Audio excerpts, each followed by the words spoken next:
Hello and welcome to the Business of Meeting podcast. I'm your host, Eric Rosenberg. Over the years, I've had the privilege of helping businesses in the meetings and event industry grow and succeed. And I'm excited to share that experience with you.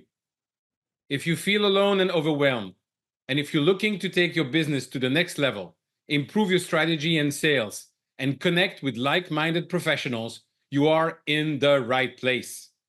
I invite you to visit eventbusinessformula.com and join our community of event business owners dedicated to exponential growth. Now let's dive into today's episode. Hello and welcome to a new episode of the Business of Meeting podcast. And today I have the great pleasure speaking with Marjie Hadad. She had a global experience. She's been working out on how many countries. She's been working in the medical field, in M&A. She's an expert in PR, and she's helping today individual business owners also on the private side. But how can you use everything that she learned during her career to be more successful, whether is it in business or at home? Marjie, thank you so much for taking the time to speak with me today. I'm so happy to be here. How you doing today? Very well. Another beautiful day in South Florida. But I see a background with the sea that's beautiful. Right? We have 4 seasons: hot, very hot, extremely hot, and humid. So that's great. I've been to Florida many times, actually on a revolving door for the last 40 years, so I understand you. You have such an amazing career, and we were introduced thanks to my good friend, Pim Van Wezel.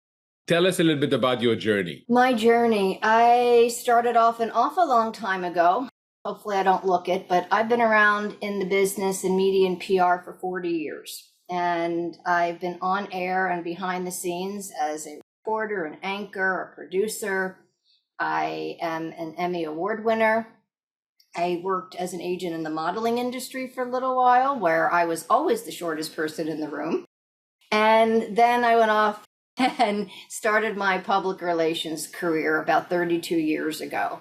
And fast forward to today, I have been in the business commercially with a big agency, but running my own firm for the last 25 years, actually 25 plus years, with a specialty in medical and venture capital. And that's actually how I met Pim, who you mentioned previously.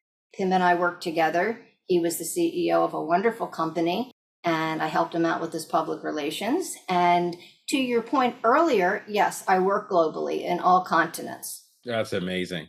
And you speak multiple languages, and you're dealing with different culture. So what is today the focus of your business? Because you are a more full-time speaker now, right? And trainer. That is correct. I have transitioned into becoming a full-time professional speaker and interactive workshop and leadership training coach. And I work with companies of all sizes and people from all different backgrounds, because when it comes to public relations, here's the thing, Eric. We all have PR skills, communication skills. The question is, how effectively, efficiently, and strategically are we using them to solve whatever problem we might have at hand and to achieve whatever goal we're interested in at the moment? How do we get what we want? How do we go to where we want to go using our communication skills? That's what we're talking about. That's a great program. Strategy, the whole thing, because wherever we go, we can take these skills and use them to experience success. You say everyone has PR skill. I agree with you. And I'm thinking about some people, and I wonder where they hide their PR skills sometimes. Including myself, when I have something that really bothers me, it's you can tell it on my face. But can you give us some example in a business setting first of how you can use those PR skills to get to what you want? Well, when we're talking about a company, publicly traded or even privately held, there's 2 versions of the public relations skill application. There's internal PR and there's external PR.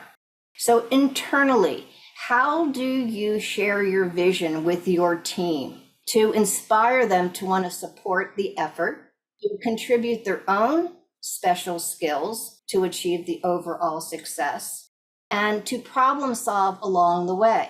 Externally, how do you figure out your key messages, the stories that go along with your key messages, to share with your target market, with whoever that is, to accept and receive the messages as you intend them to be received in order to achieve your goal?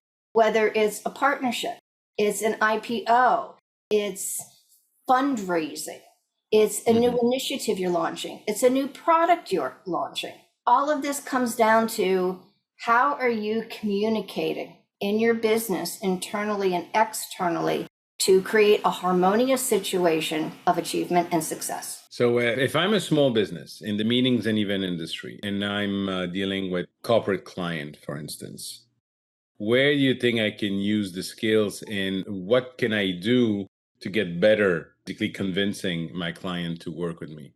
First of all, we always have to remember, and you already know this because you're a pro, it's always about the client. The reason why they're going to hire you is because you know something, or you have an expertise in something that they do not. You are the who for their how. Right. I always say, if you want to get something done properly, go to the expert. So there's a whole lot of things that I'm not particularly good at, or frankly speaking, I don't want to be good at. So I go find somebody to help me out with that. When you are pitching a new client, what is the unmet need that you can fill? So first of all, part of good communication is listening, and then sharing with them how you can help them. So you communicate your value added through your key messages. Key messages, what is it that you want to share with them? When they think about you, how should they think about you? What do you want them to remember at the end of your conversation and a week later? So that they have a feeling that, yes, I respect this company, I respect Eric and his contributions and his specialties, and yes, he's my guy when it comes to event planning, or whatever it is that the small business would have in mind, or a larger business for that matter. This can happen on any kind of scale or level. Right. Absolutely. Now, in terms of event planning, which I absolutely love that you do, the extra step would be to provide an experience for your client or your potential client, to not just tell them what you're going to do, but show them what you're going to do. So perhaps you take them, and I often did this in public relations whenever I was planning a press junket or a media breakfast or any kind of gala. I would go to the location or a location, scouting out what would be the best place to do whatever it is that we want to do. And then I would literally close my eyes after I got a good look, and I would imagine what I want the end product to look like. In public relations, we always think, what's the short, medium, and long-term goal? So what's the net result? I would close my eyes, imagine the end product, and that is what I would create. And that experience is what I would introduce to my potential client. And hopefully we were on the same page. Now, here's the thing. The client is the final decision maker. So you can bring your expertise, you can make your most professional suggestions and recommendations, but ultimately it's up to the client to decide what's right for them. And so they might pick a little of this, a little of that, and then the net result, because you are a professional, will come out beautifully. So you have said something about the way people are focusing on the client, and I love that. Be a good listener. Too often I see with the business owners I'm coaching, they go straight in their pitch into, and this is what we can do, this is what we can do, and this is what we can do, focusing on logistics instead of, first of all, asking the questions, which is a very important point. Now, I was thinking, when you are, again, I'm focusing on small business owners, but today with social media, you have to be present. And we both know that sometimes the cancel culture, as my friend Evan Nierman would say, would come into place because you said something that somebody disagree with, or they have a different opinion, and immediately going to the extreme. How should you react in that case? What is your advice? I'm a business owner. I've posted something which might be a little controversial, and people are reacting, or some people are reacting extremely violently. What should be my reaction? Well, first of all, your reaction, if you have any reaction, because sometimes things are just better not react, just don't react. You always want to keep things positive. You always want to be respectful, and you always want to be a lady and a gentleman and professional. And people who are argumentative, listen, they're entitled to their opinion. As long as they're respectful about how they share their own opinion, fair enough. Everyone gets to have one. If they are disrespectful, though, you have a choice. You can call them out and say, I'm terribly sorry, but I find this disrespectful, period. And then that's the end of the comment. Or you can always delete somebody's comment on social media. If you find that it does not belong there, it does not contribute, it is toxic, and you don't want it there. So that's another way to handle it. Or you just leave it there and don't say anything. Or you can engage, but again, respectfully, up to you. That is that is something that in some situations, staying calm, being respectful, to ask people being respectful. Yes. And I've burned some bridges sometimes. I know people would say you never should build bridges, but sometimes feel not only good, but the only way that people will accept, because you've tried to talk and you try to reason and you try to remain polite, and there's no effect on it. I think, Eric, this is a real case by case kind of question. And it's definitely not one size fits all. Right. I've shared different ways to approach an opinion that differs from your own. And depending on the level of antagonism, you can decide what's best for you and what's best for that post. I think that's the key, is the to have two people that are, even if they disagree, they still want to talk. And if one of them doesn't want to, well, you need to be two to tango. So that is correct. And as long as there's open communication, and sometimes you just need to agree to disagree, that's okay too. We're not always going to agree on the same things. We all have different personalities, we have different backgrounds, we have different ways of seeing things, and that's perfectly okay. The trouble really starts when the line of communication closes down. So another way to reply would be, if this is something that you would like to take offline and have a conversation, I'm inviting you to have a private conversation to deep dive a little bit and explore how we can maybe come to some common terms. I actually did this with somebody recently. Someone approached me privately through one of the social media channels, and she complained about something. And my first response to her was, well, why? Why are you upset? So she replied why she was upset, which told me how she saw things. And I completely disagree with her assessment based on what I know to be true. So I replied, if you would like, I'll be glad to have a conversation with you and we can talk this through, rather than in two sentences worth of social media text through a DM. And her reply to me was, I don't want to have a conversation, but here's how I see things. And she sent me information. So I replied, okay, well, here's how, this is why I posted what I posted, and gave her proof of what I was saying, and then sent her additional information contrary to the information that she was sending to me. And I said, look, I've known you for many, many years, so the door is always open if you want to talk. Nice. No reply. So the fact that this person doesn't want to have a proper discussion tells me that this is a hit and run. And I'm probably not going to change their mind, because they don't want their minds to be changed. Absolutely. Sometimes people just kind of dig into how they see things. And if that's the case, then that tells you who you're dealing with. Absolutely. But it's very interesting what you're saying. The sentence, we agree to disagree. I know a lot of people are using it. That triggers me. I just like, no, I disagree with you. I still like you, but I disagree. I'm not going to agree to disagree. And also go ahead. Eric, it's not just people are using it today. I've been using this since my kids were in elementary school Right.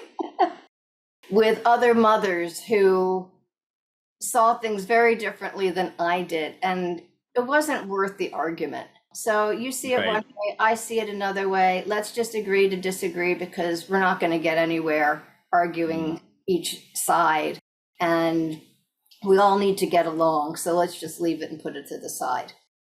Yes, pick your fight. Now, the other reaction I get sometimes as well when arguing, especially about geopolitics, which I'm not going to go in today, but I give facts, and then yes, but I give additional facts, which are basically explaining to the person that they're wrong on this very topic, and then I get very often this, I don't want to talk about it after having tried to say something and discounting the fact. So, but anyway, going back to your expertise and your experience and as a business owner, how to use that. What I think is very important, and I coach people on developing their whole culture, their values in the company. Do you have any example or recommendation on how a small business owners can use what you teach to actually convince their team on a regular basis? Not even more convinced, but rally their team so that they live and breathe the values, and what happens if someone doesn't? I would say that this is multi-step.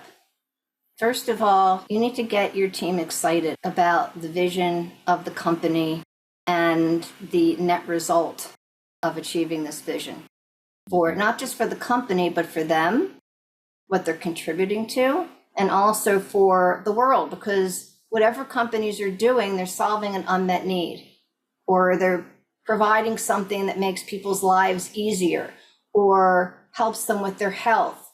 Or I'll just use an example in my own home, something that I have this machine, I call it Rosie, like from the Jetsons, because it cleans my floor and I don't have to do it anymore.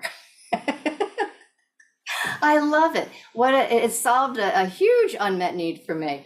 Now, when your team is exercising the strategy, they're implementing the strategy that you have set forth, and they're contributing with the skill sets that they have, that you've hired them for. What if they mess up? How do you deal with that? Do you say, that's awful. How could you do that? You're horrible. That's the dumbest thing I've ever seen. Go home and think about that again. Or do you say, well, that's one way to do it. Let's think about how we can do this a different way so that we can have greater success together. And then tell them what you want them to do and guide them rather than criticizing. Because I can promise you this, if somebody messes up, they're already beating themselves up way more than you're ever going to beat them up. That's true. Unless, of course, it's intentional. If it's intentional sabotage, then that's something else. But if somebody who makes an honest mistake, rather than humiliating them publicly or privately, use it as a learning experience. Explain to them exactly what needs to be done so they know what to do the next time. Dwelling on the negative and the mistakes do not help. Don't tell me what I did wrong. I already know what I did wrong. I'm trying to figure out what I need to do it right. Guide rather than criticize, and put your team and everyone on your team back on track to help you get you and your company to where you want to go.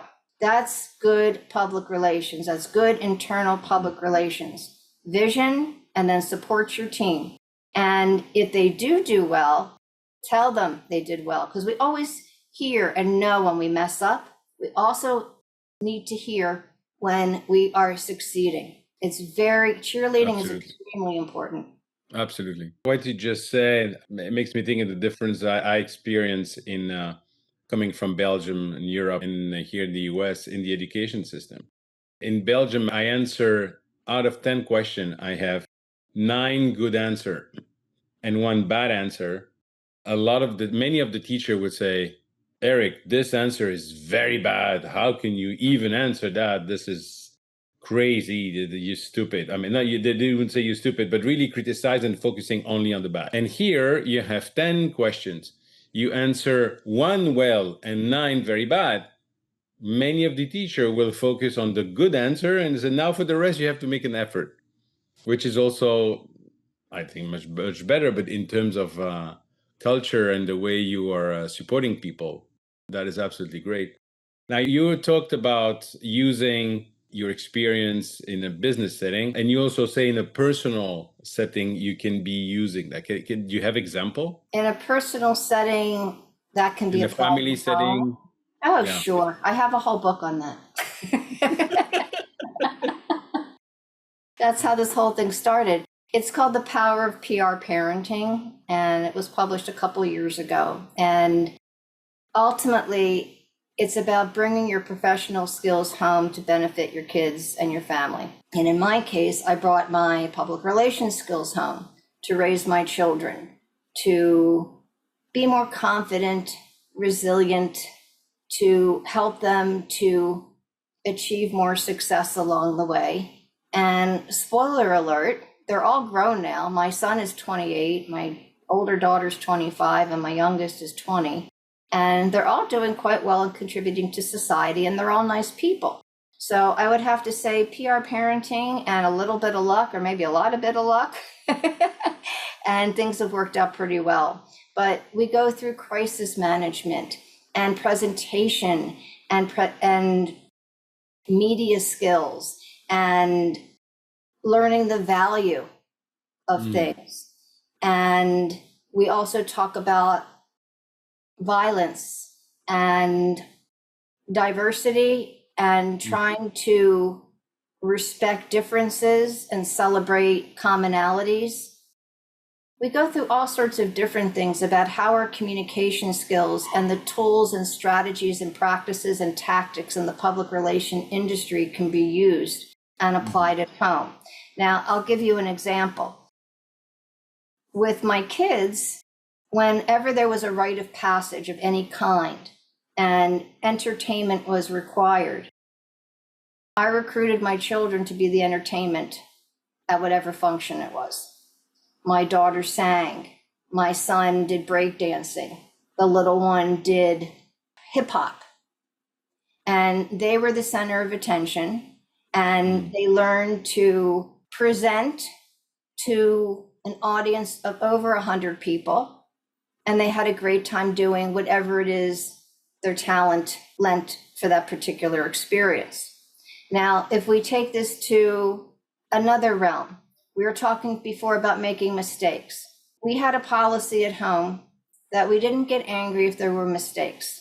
If you did something intentionally and you knew the difference, then there was a consequence. Right. And from that consequence ultimately came a contract, like we have at work. What do contracts serve? We know what the expectations are, and we know what will happen within those expectations. If you do the job, you get paid, right? At work. If you don't do the job, you get fired, right? If you do the job, great. If you don't do the job, there are consequences. What are those consequences? So on occasion, when the kids would not do something that they were expected to do, we would set a contract for the next time, and I would have the kids set their consequences so they understood that we meant business, and we would both sign on it, and that seemed to work. And we also, how do we measure success? Did you do better on your test than you did the last time? In my case, success is if I don't burn something on the stove, but that's a whole nother bag of potatoes of stories because I'm the world's worst cook. If I don't burn the toast, it's been a very successful day. Outside of the home, a very recent example is I was out to lunch with a friend of mine. And at the end of the lunch, my friend asked the waitress for the bill twice. And the waitress was basically ignoring us. So I said, let me try this. So I called the waitress over. I said, come here, please. She comes over, and I said to her, I will understand that if I don't have the bill in the next 5 minutes, that our meals are free. And this is the expression I had on my face. I smiled. I didn't attack her. I didn't complain. I gave her a very, very strong I message. That concept is not something that I created, but I use regularly. Eric, I had that bill in 30 seconds. Yeah, sure. I'm sure. Margie, I'm looking at people in general in different generation working in the companies, and to do what you've been talking about today. And I want to end this conversation with that. You need to have a minimum of skills, of social skills, being able to interact with people. Do you see any difference today when I see a lot of people that are basically looking at their phone? And since a young age now, one of my daughter was on her phone the other day. I said, "Oh, what are you doing?" And she said, "I'm talking with my friends." And they, "No, you're not. You're texting." I said, "Well, no, I'm talking. No, you're texting." And obviously, we're very outgoing and train them to be around adults and everything. But in general, I'm concerned that those type of skills are being lost because of the machine. Do you see any of that, or is it something that I shouldn't fear? I think it's another mode of communication that has its own language. As long as we create opportunities or leverage existing opportunities that teach our children communication skills, then the texting is fine. It's just a shorthand, ultimately.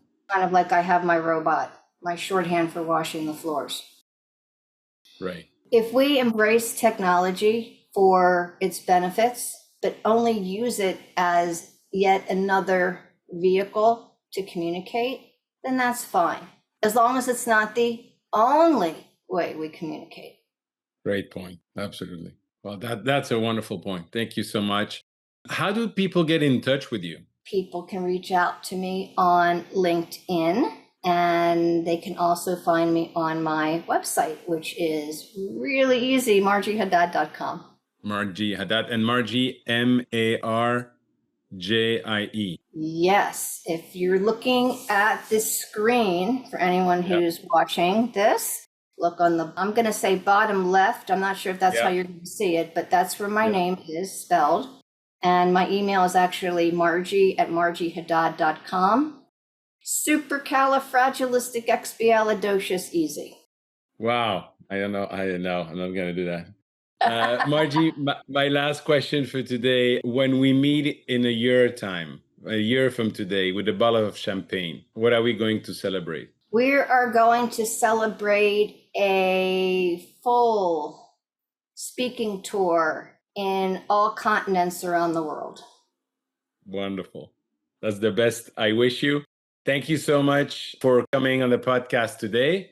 And I look forward to seeing your tour when you come to America. I can't wait to come to Miami. Peace, love, and light to everyone. And my parting statement is eye on the donut, not on the hole.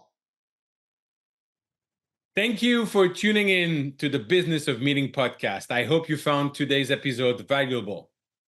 If you enjoyed the show, the most important thing you can do is leave a review and share it with your colleagues. It really helps spread the word. I truly appreciate your support. And if you're ready to take your business to the next level, don't forget to visit eventbusinessformula.com to learn more about how we are helping even business owners like you. Thanks again for listening, and I'll see you next time.